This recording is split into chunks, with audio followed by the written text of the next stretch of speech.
Is Russell Westbrook, who I affectionately call Russie, the second greatest point guard of all time? That was what was thrown into the ether by his coach. Now in his second stop, Scott Brooks. Scott Brooks lobbed that out there. He put that into the atmosphere. He spit that ether, the shit that make his soul burn slow. And it actually got some traction. Now, of course, he's shilling for his guy, right? Like Scott Brooks, I mean, he can put his whole career on the fact that he had Russie, the Beard, and Durant, and only made one finals. And then he had Russie and Durant, and they didn't make any finals. They made it to a Western Conference Finals. They blew a 3-1 lead to the Dubs, and that was it. So Scott Brooks has seen a lot of the good and the bad with Russie. And Russie's numbers are crazy. Like, there's just a bunch of stats floating around with Russie in this year he's had and just the totality of his career that will make you think, if you're just going off numbers, you might have to look at whether he's in that. I don't know if he's top two. He's definitely not the second greatest point guard of all time. But in the pantheon of point guards overall,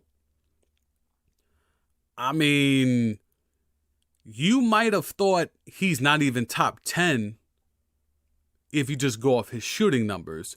But if you go off everything else, I mean, how is Russie not a top 10 point guard of all time? When I tell you that he's already in his career 4 triple-doubles short of what Big O put up his entire career. 4 triple-doubles short of what Big O, the king of the triple-double, put up his entire career. Now, there's narratives floating around that triple-doubles aren't as efficient, aren't as big of a measure in terms of how good you are. And that's just the analytics nerds just trying to find a way to tear down Russie. It's just, they will always find, they don't have to go that far. Just go to how he can't shoot. That's all you have to go to. For me, that's all it is. Like, just go to how Westbrook can't shoot. And his propensity to keep taking jump shots, even though he's not a jump shooter. That's it. You want to tear down his game? It's that right there. You don't have to go too deep into these numbers. You don't have to now say triple doubles are watered down now. You don't have to go through all of that. Just go to, yo, bruh, he shoots 31% from 3 and only slightly better from the free throw line out. But yet and still the bulk of his shots come from those areas. That's it. Stop right there. Drop the mic. It's over. I rest my case, Your Honor. That's what you could do to tear down Russie. But the fact that we're now saying, oh, well, triple doubles aren't as valuable. Oh, but when Bron does it, though.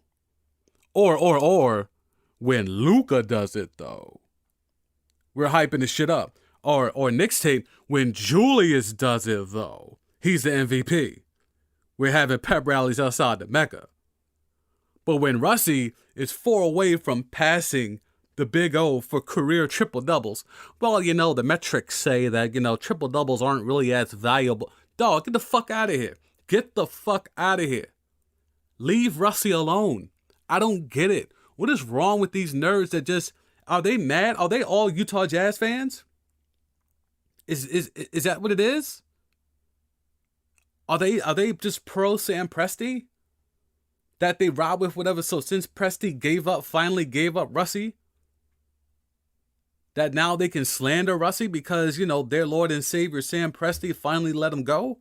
I don't understand the whole analytic perspective of constantly tearing down Russie. But here's some numbers. Since the beginning of April, so a little bit over a month, Russie's assist for the Wizards, who are now in playoff contention, by the way. They're in the play-in as of right now. This was a team that was at the bottom of the conference with the Pistons, chilling, marinating at the bottom. Yeah, they had injuries, but now that they had Bradley Beal and Russie together and healthy together, more importantly, they have clawed their way into the play-in. And a lot of it has to do with Russie as well with Bradley Beal and also Rui. Rui's out here cooking. And they got Daniel Gafford. We'll talk about that in a second. So Russie's assists have led to 32 points a game towards the team. 32 points a game. And this is where, when you talk about, Scott Brooks saying, he's the second greatest point guard of all time, only behind Magic Johnson, that's where you can actually look upon the merit of what seemed to be such an audacious statement, right? 32 points a game off your passes? Bruh. You know how insane that is? You know how high of a mark that is? Russie's ability to assist the basketball.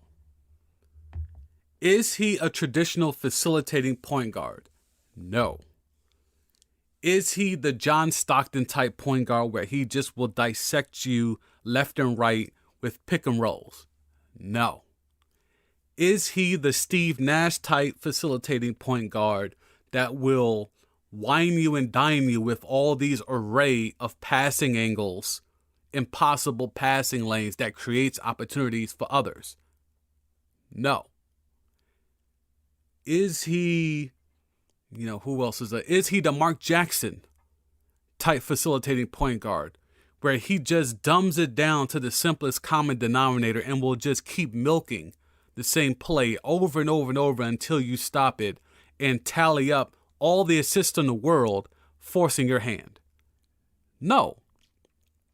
However, Russie's a little bit of all of that. That's the funny shit. He takes a little bit of all of that, but in his essence, he's not any of that. If you follow me. His ability to set people up, he's made people look good. Have you seen Steven Adams with the Pels? Does he look like he's missing Russie?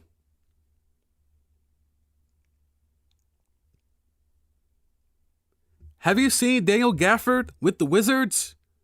Did you have a chance to see him with the Bulls? The little run he got there? He didn't look like this.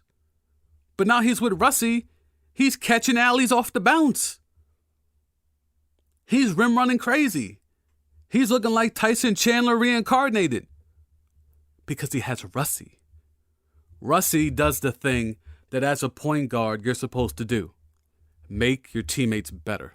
And that's been an underrated part of his game. As great as KD was when they were side by side, we focused so much on how great of a scorer Kevin Durant was that we kind of ignored the fact that he was set up a lot by what Russie was able to do, what he was able to create.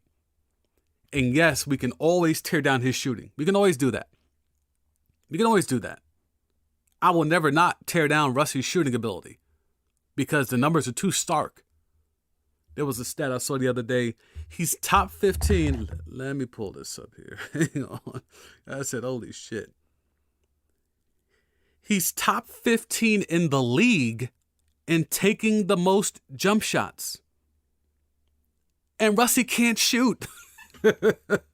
So it's the ego that he's going to keep pulling. He doesn't give a fuck. He gonna keep pulling. But he can't shoot. So we focus on that and ignore everything else. Does he assist Hunt at times? Yes. Does he rebound Hunt at times? Yes. Does he triple-double Hunt at times? Yes. Because those numbers mean something to us. It's the reason why Scott Brooks can say with his chest up and open, that he's the second greatest point guard of all time.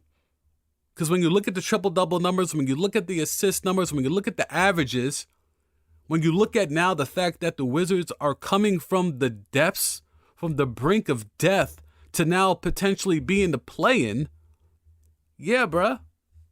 You got to give Russie his flowers.